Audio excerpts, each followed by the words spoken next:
Hello and welcome to our podcast. I'm Alex, Youth Engagement Manager at Healthwatch Central West London and lead of Young Healthwatch.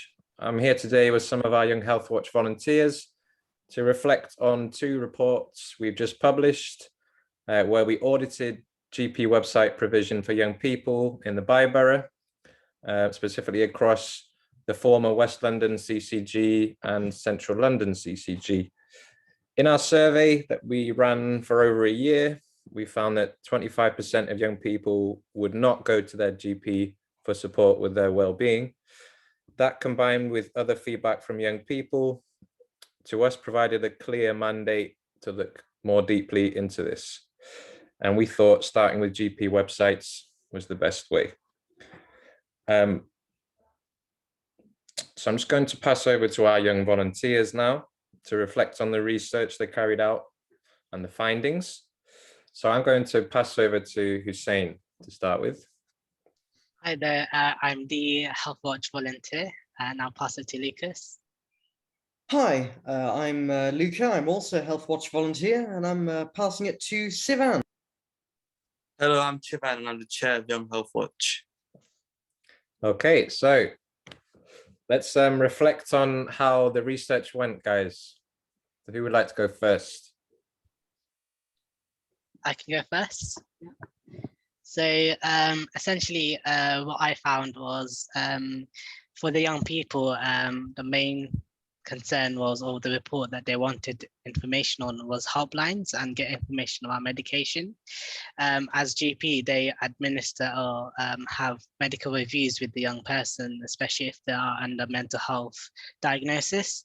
So if they're receiving any antidepressants, medications, the young person would like to know about the side effects from medications and get just informed around what medications they may take, and also just informed around what kind of, as I said, the side effects they may experience. And this maybe also save GP time as well. So what we found is that there was a lot of inconsistency from the both boroughs we looked at. So it was Central London and West London. So we found that in Central London, only 2 websites just had information around medicines, whereas the West London, in comparison, had only had 22 websites that had information on medicines.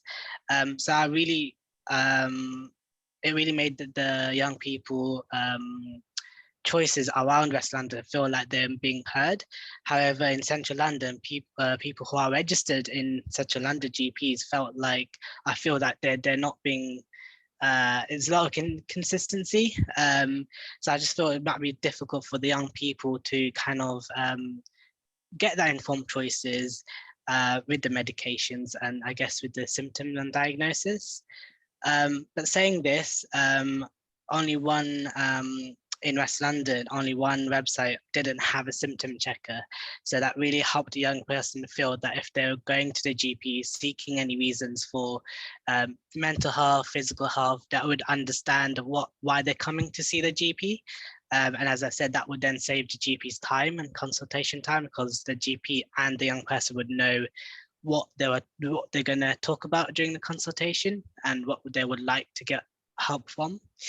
And especially we thought that during the COVID-19, under the pandemic, a lot of young people and a lot of people under lockdown, and we weren't really having much having an impact on our well-being and lifestyle, because we were just locked down. We weren't able to go outside, do some exercise or form of exercise, and I believe that having that GP audit, it really made us to understand there's loads of information around weight management, there's loads of information on COVID-19, and that really helps the young person to again inform the right decisions and choices, and again just improve the lifestyle. And as everything's opened up now, having those little life or helplines or help links, they can refer them or have a look at, will really make them feel that they're being heard, and that's really important for young people point of view.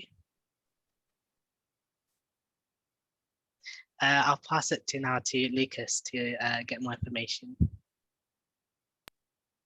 Well, what I have noticed, on the other hand, is the websites had to have make an interesting decision, and that was how to strike a balance between informational and text heavy and very aesthetically pleasing, but lacking a bit in content.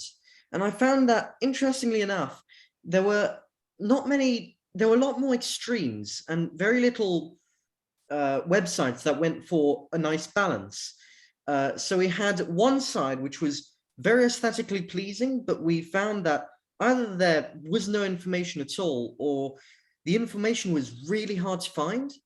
And on the other hand, the more popular one was the very text heavy, not very aesthetically pleasing, but very informational. We had, if there was a question you had, you were likely to find it there.